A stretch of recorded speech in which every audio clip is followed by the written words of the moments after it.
Yo amo mi iglesia. Yo amo mi iglesia. ¿Cuántos aman la iglesia? ¿Cuántos aman su iglesia? Muy bueno, muy bueno, muy bueno, muy bueno. Hemos estado hablando de que debemos de orar por valentía. We need to pray for boldness. La iglesia necesita orar por valentía, boldness. We need to pray for boldness para cuando lleguen momentos como el momento que le llegó a la hermana Elsa, el momento cuando usted tiene que hablar con valentía la palabra de Dios, ¿verdad? Que Dios nos dé oportunidades de compartir su palabra, pero si no tenemos la valentía de abrir nuestra boca, no va a suceder.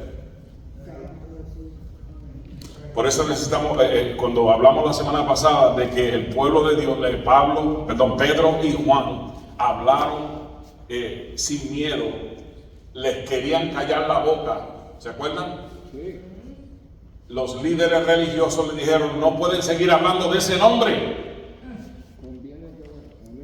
Y ellos le dijeron, es menester obedecer a Dios antes de ustedes. Amén, amén. Eso fue la semana pasada. Conocí la historia de un pastor que fue a la China. Y disculpen, no vamos a ser tradicionalistas de la palabra de Dios, en el nombre del Padre, del Hijo y del Espíritu Santo, como siempre se hace. Déjenme hablar. Amén. Dejen que Dios les hable. Amén. Dejen que Dios les ministre, luego vamos a la palabra. Amén. Conocí la historia de un pastor que fue a la China a una actividad de desarrollo de líderes en unas compañías allá. Y este pastor trabajaba, ¿verdad?, en una compañía y fue a un entrenamiento de líderes. Y mientras estuvo allí, visitó varias factorías, ¿verdad?, porque fueron a dar una excursión, un tour a diferentes lugares de cómo trabajan los asiáticos en ese país. Y mientras estuvo allí, una joven se le acercó y le dice, gracias pastor, porque yo escuché uno de sus sermones en un video que me regalaron y ministró a mi vida de una manera muy especial. Y hoy le estoy sirviendo a Cristo por esa palabra que escuché del primer americano que me predicó. Siguieron hablando así. De momento la niña le dice, la muchacha joven le dice, pastor, pero tengo una pregunta. ¿Por qué los americanos no van a la iglesia?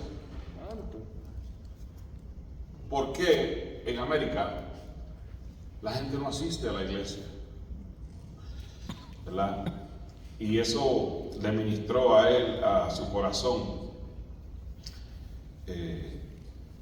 ¿Por qué los americanos no asisten a la iglesia? Y este pastor estaba bien admirado de que ella le preguntara esa pregunta, porque ella dijo, ¿qué privilegios tienen ustedes de poder ir a cualquier iglesia en cualquier día de la semana cuando ustedes deseen? Y aquí en China no tenemos ese privilegio. Tenemos que escondernos para ir a la iglesia. Y eso lo ministró a él. ¿Por qué? Porque ella tiene que arriesgarse para ir a la iglesia, ¿verdad? Para ella es un peligro, tiene que arriesgar su vida para ir a la iglesia. Ella estaba diciéndole que Dios cambió su vida y ella no podía percibir, ¿verdad?, que los llamados cristianos no tengan la convicción de venir a adorar a Cristo, al Cristo resucitado, cada vez, ¿verdad?, en las iglesias de aquí de Estados Unidos. Y ella dijo que vino al Señor y el anhelo de ella es cada vez que ella puede, aunque arriesgue su vida, ir a una iglesia. Y la iglesia en aquellos lugares son iglesias en casas, no son templos en la China, ¿verdad? No entiende cómo aquí nosotros tenemos la libertad de hacerlo y no lo hacemos como debiéramos estar haciendo, Entonces, ¿cómo explicamos nosotros la apatía que tenemos como iglesia? que lo mismo nos da ir o no ir. ¿Cómo explicamos nosotros esa apatía? Si usted no sabe lo que es la palabra apatía lo que quiere decir es falta de ánimo. No tiene ánimo para venir. Indiferencia, desinterés, pereza, dejadez, ¿verdad? Falta de vigor, ¿verdad? Que muchas veces sucede cuando somos nuevos convertidos, pero una vez que ya llevamos tiempo en la iglesia, como que perdemos ese vigor, como que perdemos ese amor. La indiferencia, en inglés apathy, is indifference. I go if I want to, and if I don't want to, I don't go. It depends how I wake up. Depende cómo yo me levante, depende de qué lado de la oreja me levante. Si de la izquierda o no, son bromas. De la izquierda o de la derecha.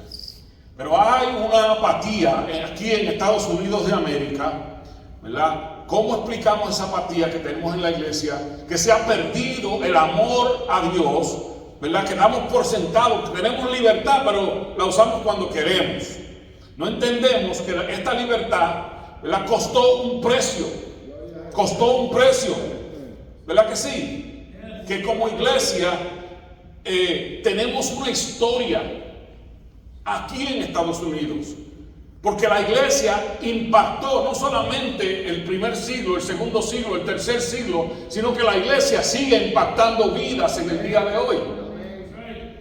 Sigue impactando vidas. Como iglesia nosotros impactamos no solamente vidas, impactamos la cultura, cambiamos, ¿verdad?, el rumbo de la nación si nos proponemos, porque somos un gigante dormido. The sleeping giant, la iglesia. Somos un gigante dormido, pero ¿qué pasa? Que no estamos unidos. Habemos tantas denominaciones, tantos nombres, tantas cosas, tantos concilios, que no nos unimos por la causa de Cristo. No nos unimos por la causa de... ¿Sabe que aún la iglesia del primero, segundo y tercer siglo pudieron impactar el imperio romano? Cuando por amor ellos podían bajarse a lavarle los pies a los discípulos y los romanos veían eso y decían, ¿qué es eso?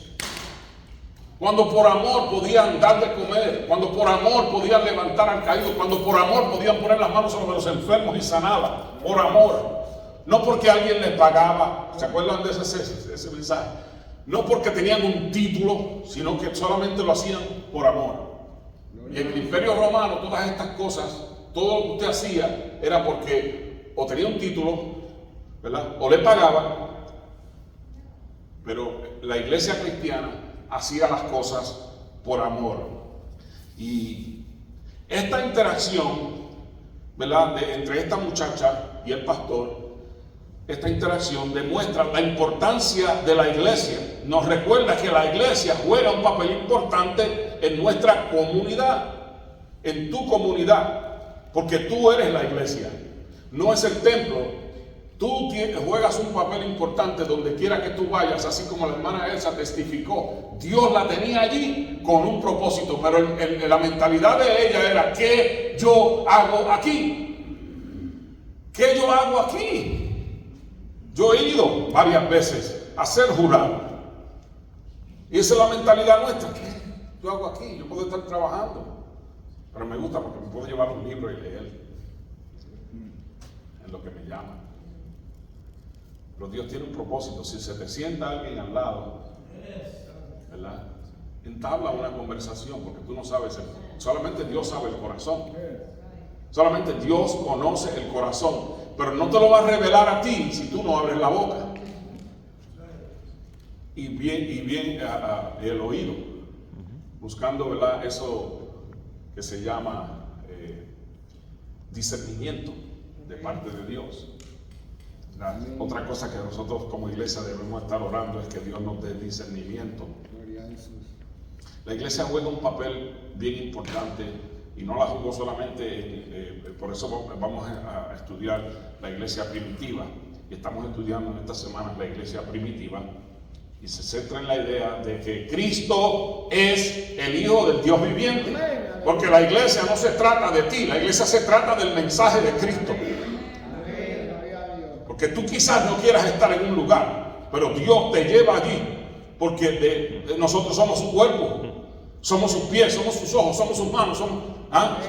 Entonces pidámosle a Dios que cambie nuestro corazón, que cambie nuestro pensamiento, ¿verdad? Porque la idea es que se trata de Cristo, el Hijo de Dios viviente, que murió en una cruz, que fue levantado, y esto podemos tener una relación ahora con Dios, porque Él murió y resucitó para darnos a nosotros vida eterna. Y este es el mensaje que cambió a la joven, y este es el mismo mensaje que también cambió a más de 120 personas en el aposento alto, cuando ellos estaban llamando, pidiendo y clamando y orando: Señor, danos de nuevo, Señor, envía tu Espíritu Santo.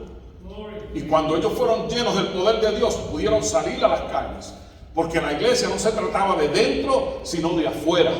La iglesia se trataba de los de afuera. En aquel entonces no habían edificios, iban a las sinagogas, algunos de ellos los que eran judíos. Pero ¿y qué pasa con los que no eran judíos? Entonces por eso se concentraron en predicarle a los de afuera. El mismo mensaje que cambió a la joven, el mismo mensaje que cambió a los 120, es el mismo mensaje que sigue cambiando vidas en el día de hoy, en el siglo XXI. ¿Okay? Alabado sea el Señor. Y este mensaje, iglesia, hay que seguirlo proclamando, ¿verdad? Estamos en esta serie Yo amo a mi iglesia. Y si tú verdaderamente amas a tu iglesia, tú quieres que tu iglesia sea amada por Dios. Amén. Cuando tú dices yo amo a mi iglesia, tú debes de decir también: yo quiero que Dios ame también a esta iglesia. Yo amo a mi iglesia, yo quiero que Dios vea desde el cielo y diga: esa es una iglesia que está proclamando el mensaje de salvación. Queremos seguir viendo, ¿verdad? Lo que Dios sigue haciendo. Y siguiendo la iglesia del libro de los Hechos, podemos mirar algunas cosas. Ellos pudieron proclamar esta noticia de la resurrección y fueron llenos del Espíritu Santo para esa misión. Pudieron hablarle a otros. Y también Dios le dio a ellos, escuchen, Dios le dio a ellos otros idiomas para poder comunicarse. Porque cuando hablaban en lenguas, la palabra dice que otros entendían el lenguaje. Otros entendían el mensaje que ellos hablaban. Pudieron hablar otros idiomas y miles pusieron su fe en el Señor Jesucristo desde el principio. Sin edificios, sin liturgia, sin jerarquía, porque todo esto vino después. Los edificios, la liturgia, o sea, la forma en que se adoraba, todo esto, ¿verdad?, vino después. Ellos se concentraron a ir, ¿verdad?, fuera de las cuatro paredes, en el sentido de que fuera de las casas. Salieron fuera de las casas, ¿verdad? Y ellos proclamaron un simple mensaje. ¿Cuál era el mensaje? Cristo murió por ti. Cristo murió por mí. Cristo murió, pero resucitó. Y está sentado a la diestra de Dios Padre, intercediendo por ti y por mí, para darte perdón, y no solamente para perdonar nuestros pecados, sino para darnos vida eterna. Ese es el mensaje simple. Y nosotros lo hemos complicado por nuestras reglas. Movimiento que comenzó a expandirse y a causar reflexión y revuelta en aquel entonces. Y nosotros vimos a través de la Escritura en el capítulo 5 que los judíos, ni el Imperio Romano estaba de acuerdo con la nueva noticia de Cristo. Ni los judíos, ni el Imperio Romano estaba de acuerdo con la iglesia que se estaba levantando en aquel entonces. No estaban de acuerdo, porque les estaba causando problemas. Les estaba causando problemas. Nosotros vimos eso en el capítulo 5. ¿Verdad que sí? Interesante. Capítulo 4 y el capítulo 5 nosotros pudimos ver esto. De Hechos, sí, de Hechos, estamos en Hechos. Estamos en Hechos, sí. Gloria a Jesús. Porque comenzaron a hacer señales y prodigios. Y la gente comenzó a seguirlos a ellos. Ya no seguían a los judíos, ya no seguían a los romanos, comenzaron a seguir a la iglesia. ¿Okay?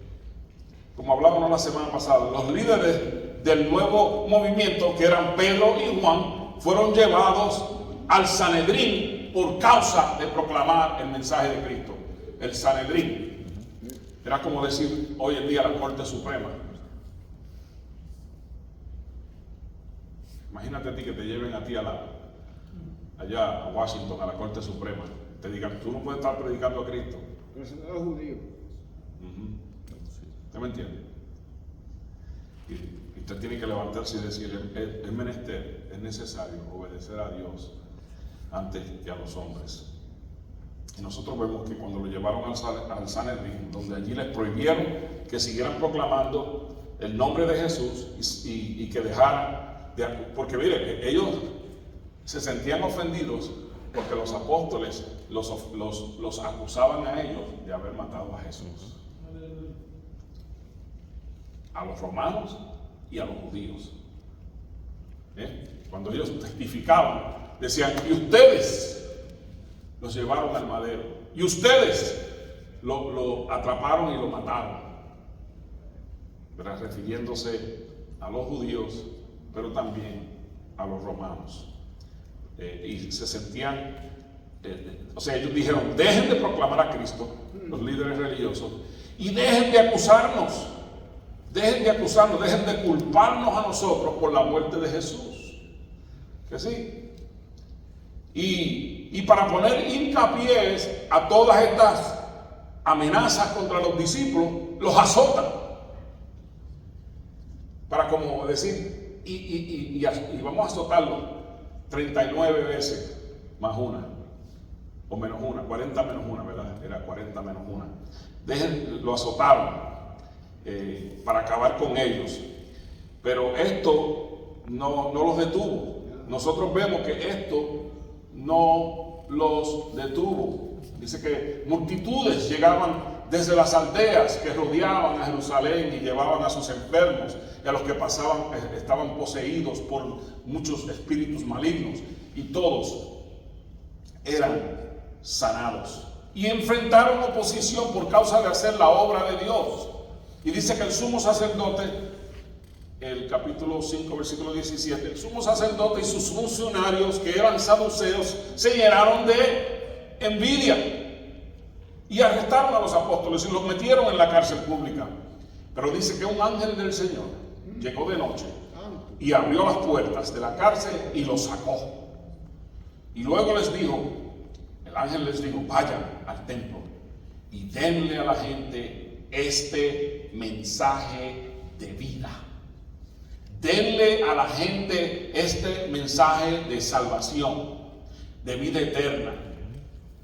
Así que al amanecer los apóstoles entraron al templo como se les había dicho y comenzaron a enseñar de inmediato. Y cuando llegaron el sumo sacerdote y sus funcionarios convocaron al concilio supremo, es decir, a toda la asamblea de los ancianos de Israel, y luego mandaron a sacar a los apóstoles de la cárcel para llevarlos al juicio. Pero cuando los guardias del templo llegaron a la cárcel, los hombres ya no estaban. Entonces regresaron al concilio y dijeron el siguiente informe: la cárcel estaba bien cerrada, no estaba cerrada, dice estaba bien cerrada, y los guardias estaban afuera en sus puestos, pero cuando abrimos las puertas no estaban allí. Aleluya. 23. No estaban allí, se desaparecieron. ¿Ustedes se acuerdan la escritura donde dice que Jesús, estando las puertas cerradas, se apareció en medio de ellos? Porque para Dios no hay nada imposible. Y dice que el capitán fue con los guardias del templo y arrestó a los apóstoles. Fue con los guardias del templo y arrestó a los apóstoles, pero esta vez sin violencia. Me imagino que hablaron con ellos y le dijeron: hey, mira, te quieren ver allá en el Sanedrín. Síguenos. ¿Por qué? Porque dice aquí, porque tenían miedo de que la gente los apedreara. Y después llevaron a los apóstoles ante el Concilio Supremo, donde los confrontó, el sumo sacerdote. El sumo sacerdote los confronta. Les ordenamos estrictamente que no enseñaran nunca más en el nombre de ese hombre. En el nombre de ese hombre. No querían mencionar en el nombre de Jesús. En lugar de eso, han llenado a toda Jerusalén con la enseñanza acerca de Él y quieren hacernos responsables de su muerte. Pero Pedro y los apóstoles respondieron: nosotros tenemos que obedecer a Dios antes que a cualquier autoridad humana. El Dios de nuestros antepasados levantó a Jesús de los muertos después de que ustedes lo mataron colgándolo de una cruz.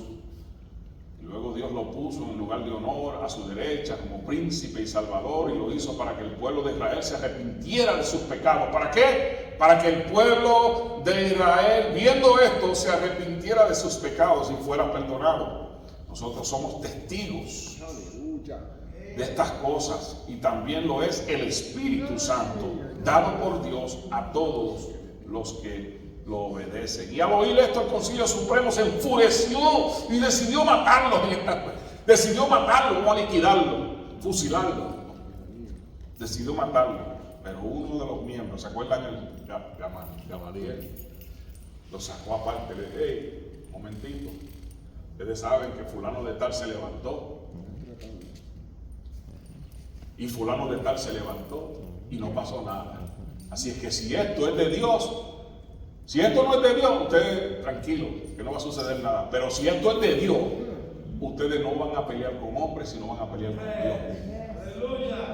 Esa es la historia. Entonces por eso vemos ese revuelto.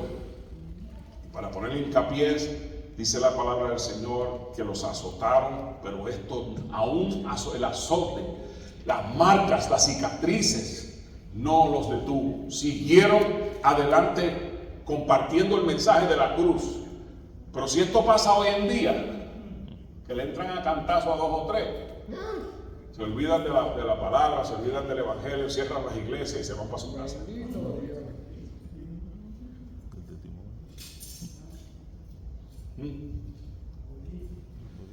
Y cuando se recuperaron de esos azotes, cuando se recuperaron de esas cicatrices, cuando se recuperaron del dolor, dice que volvieron de nuevo. Capítulo 5, versículo 41. Vamos a leer ahí. Los apóstoles salieron del Concilio Supremo con alegría, donde Dios los había considerado, porque Dios los había considerado dignos de sufrir deshonra por el nombre de Jesús. Y cada día en el templo, y cada día en el templo y casa por casa, seguían enseñando y predicando este mensaje: Jesús es el Mesías. Qué interesante que no se lamentaron, no dijeron: ¿dónde está Dios? Ay, Señor, ¿por qué nos ha sucedido esto? Ay, Padre Santo, ¿por qué a mí? No dijeron eso. No dijeron: ¿por qué nos está pasando esto? No preguntaron esto, sino que dijeron: no importa lo que nos hagan ni lo que nos traten de hacer para callarnos, seguiremos proclamando el mensaje de la cruz. Seguiremos proclamando el mensaje de la cruz. Y mientras los meses pasaron, la iglesia siguió creciendo y muchos recibieron el mensaje de la cruz, aceptando la buena noticia de la muerte de Cristo, ¿verdad? Y la resurrección era el mensaje. La resurrección era el mensaje que comenzó a expandirse por toda Jerusalén y más afuera de Jerusalén, porque la promesa era: y me seréis testigos en Jerusalén, en Judea, en Samaria y hasta lo último de la tierra. Y ellos tenían que cumplir cada una de este mandato, ¿no? Me serán testigos primero en Jerusalén, luego en Judea, en Samaria y hasta lo último de la tierra. Alabado sea el Señor. Comenzó a expandirse la palabra del Señor y se empezaron a complicar las cosas aún más. las cosas se empezaron a complicar aún más. ¿Ustedes creen que ahí se detuvo la persecución? No. No se detuvo la persecución. Síganme. No se detuvo la persecución. Síganme. ¿Verdad? Dice la palabra del Señor que hubo, ¿verdad?, un asunto en la iglesia donde fue la primera reunión, ¿verdad?, donde en el capítulo 6, donde tuvieron que escoger a algunas personas para que le ayudaran, ¿verdad?, al multiplicarse, dice los creyentes. Rápidamente hubo muestras de descontento, porque había mucha gente, y dice que hubo muestras de descontento, y los creyentes que hablaban griego se quejaban de que los que hablaban hebreo, ¿verdad?, diciendo que sus viudas eran discriminadas en la distribución diaria de los alimentos. Mire, era diaria la distribución. El food bank de ellos era grande. Venía del cielo. Y dice, de manera que los 12 convocaron a todos los creyentes a una reunión y dijeron: nosotros, los apóstoles, debiéramos ocuparnos nuestro tiempo en enseñar la palabra de Dios y no dirigir la distribución de los alimentos. Vamos a escoger gente que se encargue de la distribución de los alimentos, y nosotros, los líderes de la iglesia, vamos a concentrarnos en predicar y enseñar la palabra de Dios. Y esto estuvo bien delante de los hermanos. Por tanto, los hermanos escojan 7 hombres, dice, que sean muy respetados y que estén llenos del Espíritu Santo y llenos de sabiduría, y a ellos le daremos esa responsabilidad. Entonces los apóstoles dicen: podremos dedicar nuestro tiempo a la oración y enseñar la palabra de Dios. A todos les gustó la idea y eligieron a Esteban, a un hombre lleno de fe y del Espíritu Santo, a Felipe, a Prócoro, a Nicanor, a Timón, a Parmesas y a Nicolás de Antioquía, quien anteriormente se había convertido de la fe judía. Escuche. Este era un judío que se había convertido de la fe judía y vino a los pies de Cristo. Y estos 7 hombres fueron presentados ante los apóstoles, quienes oraron por ellos y les impusieron las manos. Así que el mensaje de Dios siguió expandiéndose y el número de los creyentes aumentó en gran manera en Jerusalén. Y muchos de los sacerdotes judíos también se convirtieron. Pero ¿qué pasa? Esteban, lleno de valentía, fue escogido como diácono, el servidor de la iglesia. Pero también vemos que, aunque tenía buen testimonio, el denuedo que él tenía, la valentía que él tenía, a él no le importaba predicar la palabra de Dios. Parece que lo metió en problemas. Esteban, un hombre lleno de gracia y del poder de Dios, hacía milagros y señales y milagros asombrosos entre la gente. Y cierto día, unos hombres de la sinagoga de los esclavos liberados, así le llamaban, comenzaron a debatir con él. Eran judíos de Cirene, Alejandría, Cilicia y de la provincia de Asia. Ninguno de ellos podría hacerle frente a la sabiduría y al espíritu con que Esteban hablaba, o con que hablaba Esteban. Entonces persuadieron a algunos hombres para que dijeran mentiras acerca de Esteban. Y ellos declararon: nosotros lo oímos blasfemar contra Moisés. Mentira, ¿verdad que sí? Y hasta contra Dios. Y esto provocó a la gente y los ancianos y los maestros de la ley religiosa. Así que arrestaron a Esteban y lo llevaron ante el Concilio Supremo. Y los testigos mentirosos dijeron: a este hombre siempre habla contra el santo templo y contra la ley de Moisés. Déjame detenerme ahí.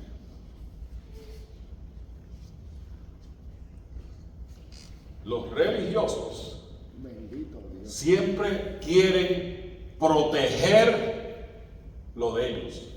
Negocio. El religioso, estos son los de adentro.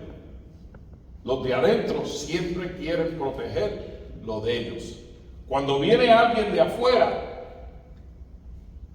casi siempre le hacen la vida imposible. Santo Dios. Y ustedes saben lo que sucedió con Esteban. ¿Qué sucedió con Esteban? Esteban fue el primer mártir de la iglesia por causa de Cristo. Aleluya. ¿Por qué? Porque ellos entendieron que era necesario obedecer a Dios antes que a los hombres. Para los discípulos de aquel entonces, la prioridad de ellos era predicar la palabra de Dios. Ellos no le iba a importar lo que la gente iba a decir. Y vemos nosotros que Lucas nos dice que esta muerte de Esteban empoderó a los líderes religiosos para continuar su persecución contra la iglesia. No se llamaba iglesia, en aquel entonces se llamaban los del camino, ¿se acuerdan? Que Cristo dijo: yo soy el camino, yo soy la verdad, yo soy la vida. Entonces a los discípulos les llamaban los del camino. Y siguieron desatando su ira y su coraje sobre la iglesia. ¿Por qué? Porque ellos querían proteger lo suyo. ¿Qué era lo suyo? El templo y la ley de Moisés. Eso era lo suyo. Estaban mintiendo, diciendo que este hombre Esteban estaba hablando en contra de Dios y del templo y en contra de la ley de Moisés. Y Lucas nos da un dato interesante y nos dice en el capítulo 8 que se introduce aquí el apóstol Pablo, o Saulo en hebreo, Pablo en griego, ¿verdad? El apóstol. Y también era uno de los que estuvo allí cuando a Esteban lo mataron. Y dice la palabra del Señor que este hombre, Pablo, tenía la intención también de acabar con la iglesia. Porque no habían edificios. Era la gente la que él perseguía. Los que querían seguir predicando el evangelio del Señor. Miren, en el capítulo 8, versículo 3, sígame. En el capítulo 8, versículo 3,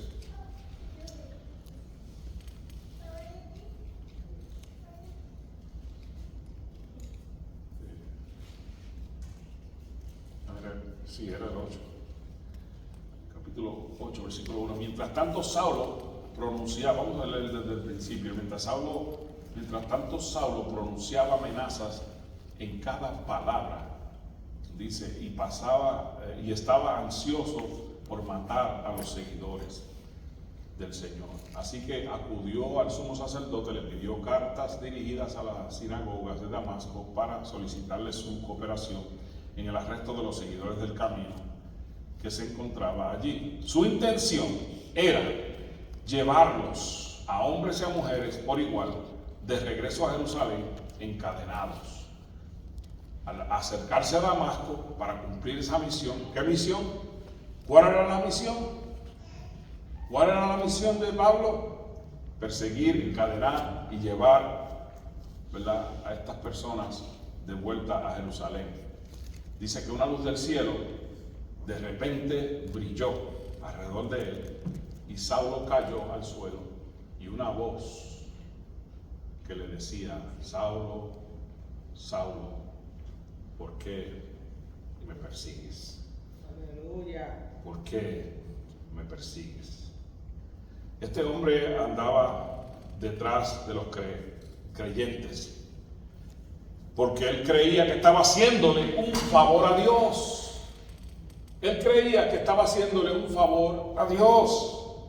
Y por 3 años, dice que por 3 años persiguió la iglesia. Por 3 años persiguió la iglesia. Alabado sea el Señor. Antes de ser llamados cristianos, ¿verdad?, que eso fue más luego, se llamaban los del camino. Y él tenía una misión, como dije ahorita, era acabar con los del camino. ¿Sabe usted que cuando usted persigue la iglesia, persigue a Dios mismo? Eso es así. Cuando usted se pone a hablar de la iglesia, usted está hablando de Dios. Cuando usted persigue a la iglesia, usted está hablando de Dios. Usted está persiguiendo a Dios. Porque somos representantes de Dios. Como iglesia tenemos la encomienda de representar a Cristo. Todos, cada uno de nosotros. Y vemos allí, hay 3 cosas que nosotros no debemos de hacer. Quiero hablar de 3 cosas que no debemos hacer. No debemos de ser como estos líderes religiosos.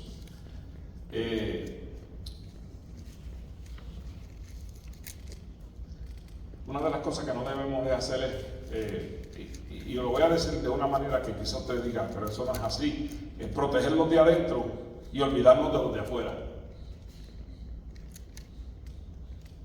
No podemos solamente protegerlos de adentro y olvidarnos de los de afuera. No podemos. No podemos protegerlos de adentro nada más y olvidarnos de los de afuera.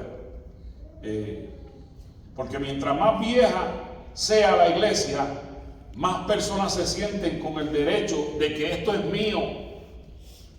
Esto aquí es mío. Nada de lo que hay aquí es de nosotros. No, que nosotros la iglesia lo compró. ¿Y qué? ¿Y qué?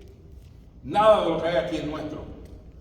Déjeme decirle, un hermano en Augusta que fue a plantar una iglesia allá, y fue una iglesia metodista, que casi no había gente. ¿Y sabe lo que los viejitos le dijeron? Nosotros no queremos a nadie aquí, nosotros nos vamos a morir aquí. Pero nosotros no vamos a rentar, ni prestar, ni vender esta iglesia. Nosotros nos vamos a morir aquí. Así mismito, como se lo estoy diciendo, se lo estoy vendiendo al costo que me lo vendieron a mí. Así dijo el plantador de la iglesia. Miren, me reuní con ellos y no era tanto el pastor, eran los líderes de la iglesia, el grupito, la junta. Dijeron, nosotros no queremos a nadie aquí, usted perdónenos, pero nosotros ya llevamos tanto tiempo aquí que nos queremos morir aquí. Pero aquí no queremos abrir iglesia hispana, no queremos. ¿Por qué? Porque ellos se sienten con la libertad, con el derecho, perdón, con el derecho de proteger lo suyo. No querían a Dios nos libre. Dios nos libre. Mientras más vieja sea la iglesia, más se sienten con el derecho de proteger lo suyo. ¿Cuánta gente hay afuera que iban a las iglesias y de alguna iglesia y se sintieron ofendidos por algo que sucedió en la iglesia? Hermano, ¿qué pasó? Que ya no vienes a la iglesia porque me divorcié. Y en la iglesia me dijeron que ya no puedo ser miembro de la iglesia porque me divorcié. ¿Sí? ¿Sucede? Hermano, ¿qué pasó? Que ya no viene a la iglesia. Ay, es que esa gente lo que hablan es de dinero, de dinero, de dinero, de dinero. Santo Dios. Y por eso usted no va a la iglesia. Se olvidó de Cristo. Santo. Como dijo la hermana, que la pastora dijo que el concilio, y el concilio también quería protegerlos de ellos. Le servía el concilio. Porque estos pastores le servían al concilio, no le servían a Cristo. Wow. Tengamos cuidado, ¿verdad? Porque muchas veces la gente se siente mal ofendidos por alguien de la iglesia, por algún líder, algún pastor, etc. Yo me acuerdo una ocasión, después de muchos años, nos invitaron a mi esposa a mí a ir de nuevo a la iglesia donde yo salí, en Filadelfia, el Sinaí, la iglesia Sinaí de la Asamblea de Dios. Hermano, y cuando yo me convertí, yo siempre me sentaba en la parte de atrás de los pastores. Mi esposa y yo nos sentábamos aquí. Los pastores se sentaban aquí y mi esposa y yo aquí. Me acuerdo que yo entraba por la puerta general y venía, me sentaba aquí. Y ese día yo entré a la iglesia, los hermanos me saludaron. Yo voy derechito donde estaban los pastores, después los saludé, me senté allí. ¿Sabe que viene un hermano a decirme, esa es mi silla? Y yo le dije, antes de que esta fuera tuya, era mía. Y aquí nada es de nadie. Aleluya. Bendito Jesús. Hermano, ¿te puedes mover un poquito aquí? Yo me siento. No, siéntate allí hay una vacía. Tengamos cuidado. Más si es posible, cuando vengan gente nueva a la iglesia, muévete. Porque si tú te sientas ahí siempre. Yo quiero que los que nuevos se vengan por frente. Amén. Muchas veces queremos proteger lo nuestro. Si llevas tiempo en la iglesia, puedes pensar en algo que te ha sucedido a ti personalmente. A ti personalmente. Piensa en algo que te ha sucedido a ti, que te ofendió a ti en el pasado, en algún lugar. Porque la gente pensó, esto es mío. Porque sabe una cosa, los de afuera no dan complaint por lo que se canta aquí.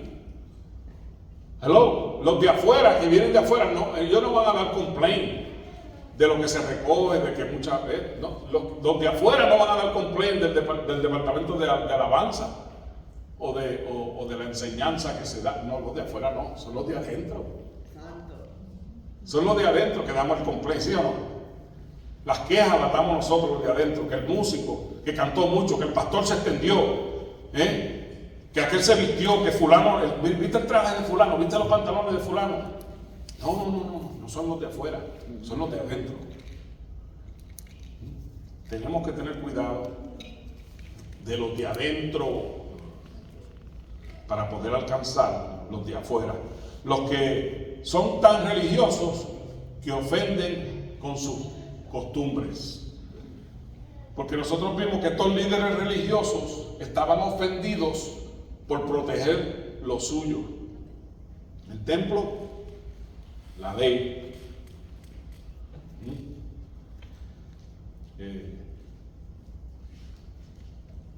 Y Dios nos ha llamado a alcanzarlos de afuera. ¿Sí o no? Los que han llegado pues ya están aquí, pero Dios nos ha llamado a proteger los que vienen de afuera, que cuando vengan se sientan como en su casa. Ese es el deseo de nosotros. ¿Por qué? Porque esto no es un club social, esta es la iglesia de Cristo. Esto no es un club social. Somos llamados a llevar el mensaje de amor, de misericordia, ¿verdad? Y no queremos, ¿verdad?, que interponernos en que una persona sea salva. Podemos cometer el error de querer quedarnos solos nosotros. Nosotros estamos bien aquí, ¿sí? Es como el que va a orar y dice bendigamos y comamos y que no venga más de lo que estamos. Santo Jesús, aleluya. ¿Sí? Podemos llegar a ese extremo de decir, Señor, bendícenos a nosotros y úsanos a nosotros y que no venga más. Quedemos así chiquitos, porque así es mejor, es más manejable. No, al contrario. Dios quiere que se expanda la iglesia. Amén. Dios quiere que se expanda la iglesia. Que tengamos cuidado ¿verdad? Tengamos cuidado con los de adentro mismo. Porque el deseo de Dios es que nosotros llevemos el mensaje. Otra cosa que nosotros debemos de cuidarnos, tengamos cuidado con enfocarnos en la ley y no en la gracia. Ay, pastor, ¿cómo usted dice eso? Me estoy refiriendo a cómo estos hombres se comportaban, los líderes de la iglesia. Se comportaban. Los líderes de la iglesia, los líderes religiosos. Nadie puede ganarse el cielo por sus obras. Es más, tenemos la tendencia, ¿verdad? En la iglesia, tenemos la tendencia en las iglesias de inclinarnos a las pólizas, de inclinarnos a las reglas, de inclinarnos a la constitución y aún de inclinarnos a lo que el concilio diga. Bendito Dios. Y eso puede ser un peligro. Puede ser un peligro. Ellos tenían un problema y el problema de ellos eran los gentiles. Ellos tenían un problema y el problema de ellos es que los gentiles comenzaron a convertirse en la iglesia y ellos querían de todas maneras que los gentiles se circuncidaran, que hubiera una operación antes de ellos venir al templo, a la iglesia. Ellos tenían un problema y el problema de ellos eran los gentiles y no podían resolverlo con la ley. El problema de la salvación no se puede confrontar con la ley. El problema de la salvación no es problema. El problema de los gentiles era que tenía que haber gracia para con ellos. No sé si me entienden. Entonces, mientras más vieja y más grande sea la iglesia, más póliza, más regla, más constitución tendrá. Mientras más grande sea la iglesia. Qué bueno que todavía somos pequeños, que podemos extender misericordia. ¿Ah? Jesús no tenía póliza, Jesús no tenía leyes, Jesús no tenía reglas. Él le dijo a Mateo, sígueme. ¿Usted se imagina cuando él le dice a Mateo, un colectador de impuestos, un recaudador de impuestos, que todo el mundo estaba en contra de los recaudadores de impuestos, no querían los recaudadores de impuestos, y encima de eso le dice, es necesario que yo vaya a tu casa a comer, aunque se lo dijo también a Zaqueo. Es necesario que yo vaya a comer a tu casa, es necesario que compartamos juntos, es necesario yo escucharte, es necesario el diálogo. Pero ¿qué pasa? Nos basamos tanto en las reglas, nos basamos tanto en la ley. Unas personas no están aquí hoy, gloria a Dios por eso. Yo tengo la costumbre de que una vez que la persona empiece a venir a la iglesia, aleluya, yo quiero usarlo. Yo deseo que Dios comience a trabajar con ellos. Y hermano, colecta la ofrenda. Ay, pues eso todavía no se ha bautizado. Mira que todavía no ha llenado la aplicación de membresía. Oh, que sí, pues deja que Dios trabaje con la persona. Amén. Amén, gloria a Dios. Porque Dios es el que conoce el corazón del ser humano. Amén. Porque el Espíritu Santo da testimonio de que si somos o no somos hijos de Dios.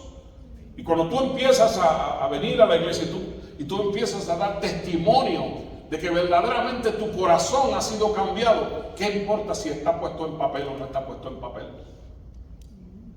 Pero nosotros nos basamos más en las reglas y en las pólizas y en las constituciones que en las vidas, que en la gracia. Y a eso yo me refiero.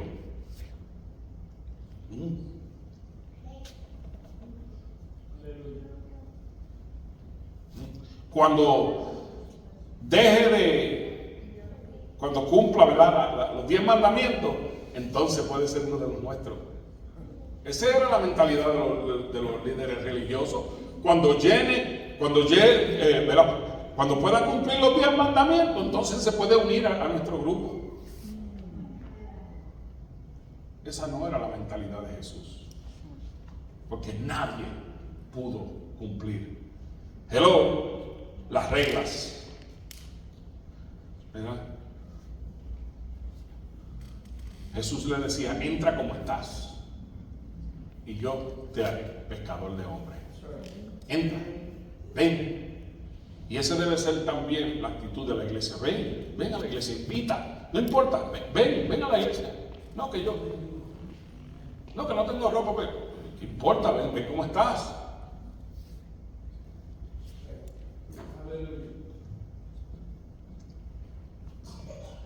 Imagínate a Pedro cuando Jesús le dijo a Mateo, Mateo, sígueme.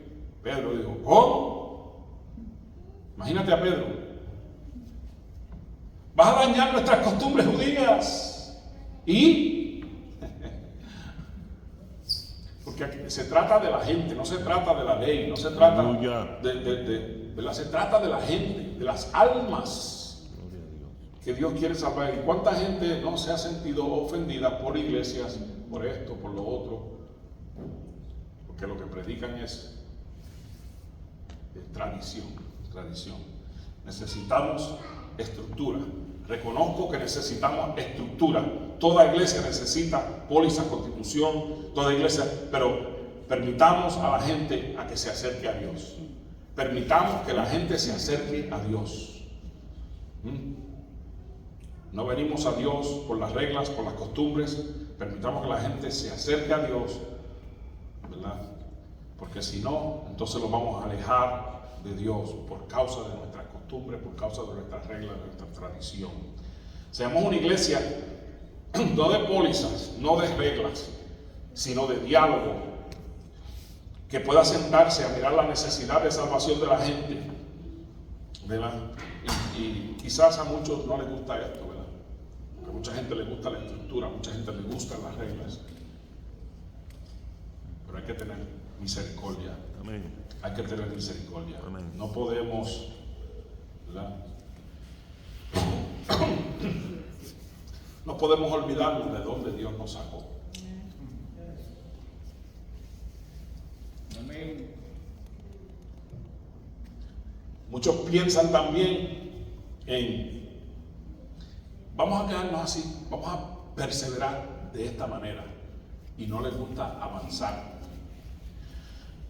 No podemos solo proteger lo que nosotros tenemos que alcanzar a la gente para el reino de Dios, no solamente quedarnos a proteger. Los líderes religiosos se basaban más en proteger, ¿verdad?, sus leyes, que por avanzar el reino de Dios, ¿verdad?, por tocar, por restaurar, por permitir la entrada del reino de Dios a otras personas.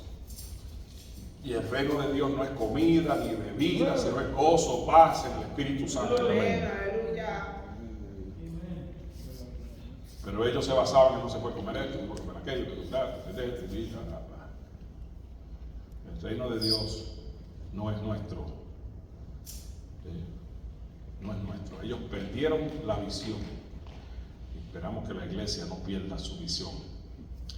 Aquí comenzamos con nada. Hace más de 6 años atrás no teníamos nada. Solamente una visión y un deseo de servirle a Dios aquí. Amén, aleluya. Comenzamos con nada, en la sala de nuestra casa. Allí hacíamos el culto. Allí estudiábamos la palabra de Dios en la sala de mi casa, hasta que Dios abrió esta puerta. Amén. Nada de lo que tenemos es nuestro. Y si anhelamos nosotros ser la iglesia del Señor que agrada a Dios, entonces abramos nuestras manos. No cerremos el puño. Abramos nuestras manos. Mientras que tú das con manos abiertas, Dios puede depositar más. Pero si tú aguantas el puño y das con el puño cerrado, ahí no puede entrar nada. Seamos una iglesia de manos abiertas y también de corazones abiertos. Seamos una iglesia de manos abiertas, no cerremos el puño. Dios dio y Dios quitó, y sea el nombre de Jehová bendito.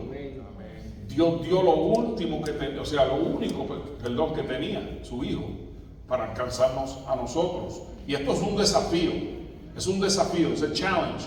Tomemos riesgos con los de afuera. Tomemos riesgos. Let's take a risk with the people that come. Let's love them. Vamos a amarlo. Vamos a tomar riesgos. Gloria a Dios.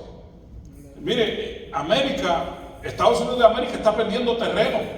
No hay un condado en Georgia, no hay ni un condado en que 51% de la población sea creyente. No hay ni un condado en que la población del condado sea 51% de creyentes. Ni la mitad. Entonces hay mucho trabajo que hacer.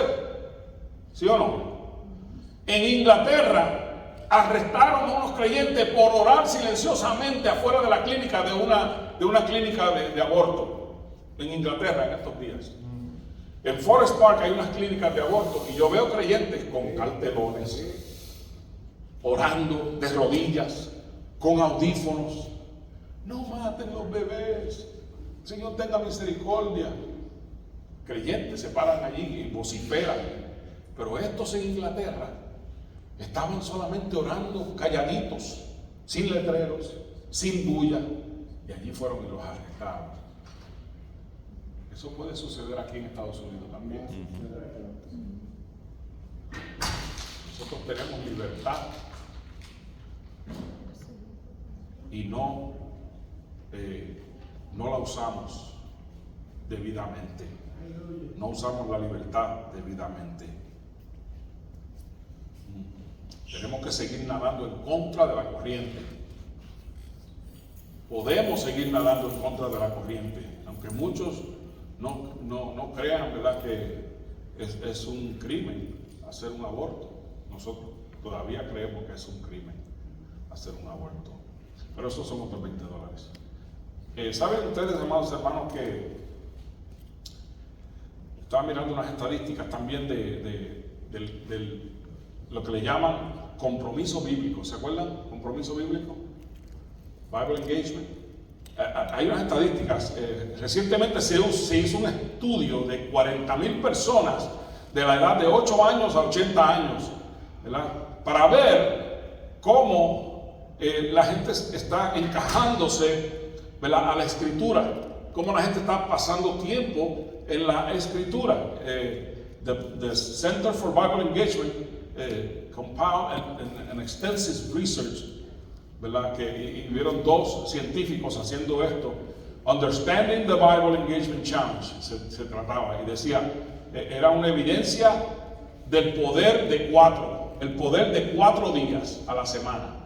O sea, que ellos decían que si una persona se envuelve en la palabra de Dios, en la lectura de la palabra de Dios, en la meditación de la palabra de Dios 4 días por semana, mire, dice que el 30% de los que se sentían solos, el 30% bajó, 30% bajó de esa gente que se sentían solos. La ira que tenían, la ira que sentían por dentro, también bajó 32%. Cuando se sentían en amargura, en relaciones amargas, también bajó 40%. Dice, los que estaban practicando sexo fuera del matrimonio, bajó 68% de esta gente que empezaron a leer la Biblia 4 veces por semana. Los que se sentían estancados espiritualmente, bajó 60%, ¿verdad? Los que estaban viendo pornografía, bajó 61%. Dice, los que comenzaron a compartir su fe, dice que subió 200%. Por leer la escritura 4 veces por semana.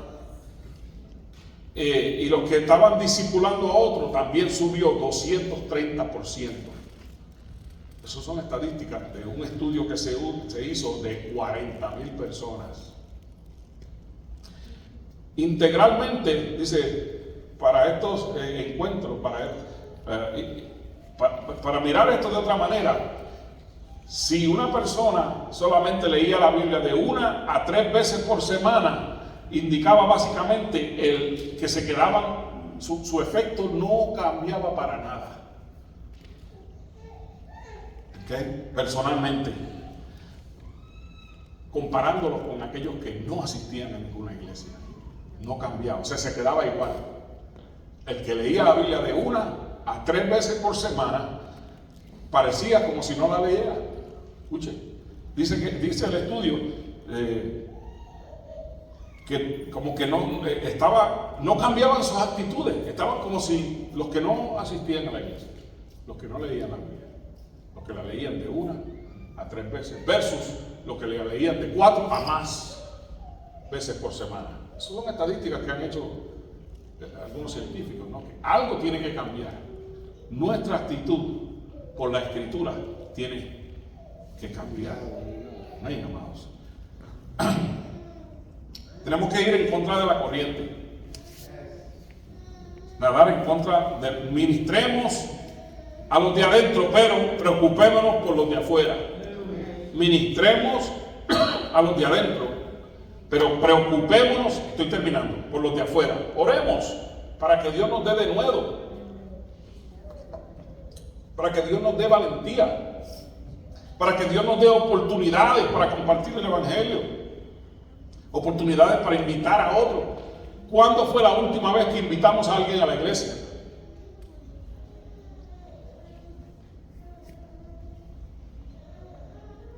No, pero que no están listos. ¿Quién les dijo a ustedes que no están listos? Invitar a los de afuera, oportunidades para ministrar, ¿verdad? Al que llega de afuera, al que llega. Esas son oportunidades. Oremos a Dios y pidamos a Dios estas oportunidades de que Dios nos dé valentía para compartir el Evangelio, oportunidades para invitar, oportunidades para ministrar de diferentes maneras. Seamos como Jesús. Jesús siempre estuvo al lado de la gracia de Dios. Jesús siempre estuvo al lado de la gracia de Dios, de la gracia, del favor. Y si amamos las Escrituras, nosotros amamos las Escrituras, pero tenemos que recordarnos que el de afuera no la conoce la Escritura. Y muchas veces nosotros queremos imponerle, ¿verdad?, a la gente cosas que ellos todavía no están al tanto de lo que necesitan hacer. Ellos no conocen la Escritura y no están a nuestro nivel. Y si no están a nuestro nivel, muchas veces se sienten ofendidos y no atraídos. Tengamos cuidado. No podemos jugar a Dios. Dios es el que convence a través del Espíritu Santo, ¿verdad? No podemos hacernos jueces y también jurados a la misma vez, al mismo tiempo.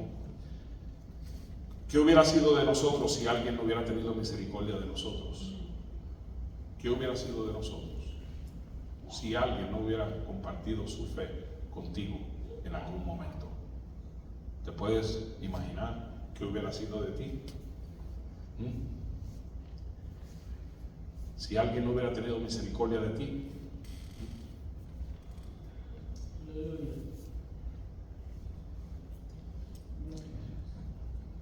Si alguien te hubiera dicho, no, cumple los 10 mandamientos y cuando los cumplas podrás venir y reunirte con nosotros. Nadie lo pudo hacer. Por eso Cristo tuvo que venir a esta tierra, porque nadie pudo cumplir. Pues ¿sabes por qué? Porque en realidad nadie lo pudo hacer porque no se trataba de ti. Se trataba de lo que Dios quiere hacer contigo. Amén.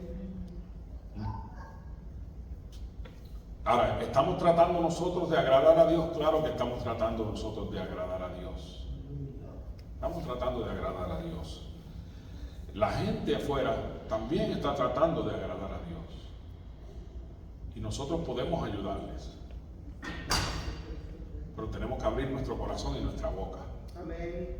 Que Dios nos dé de nuevo oportunidad, valentía. Oremos a Dios por estas cosas. Démosle la oportunidad a otro a que traten también y dejemos de juzgarnos por lo que vemos, porque sabes que Dios es el que mira el corazón. Cuando fueron a ungir al rey David, el profeta dijo, ese apesta, ese no es. Vamos a ungir a este otro, mira que de hermoso padecer. Y Dios le dijo, no mires el corazón. Perdón, no mires la apariencia, mira el corazón. No mires la apariencia. Muchas veces nosotros juzgamos por la apariencia, ¿verdad que sí? Juzgamos por la apariencia. Si se viste bien, si huele bien, entonces lo queremos invitar. Y si apesta. ¿Se acuerdan la historia del pastor que se vistió de boldiosero y se sentó fuera de la iglesia un domingo?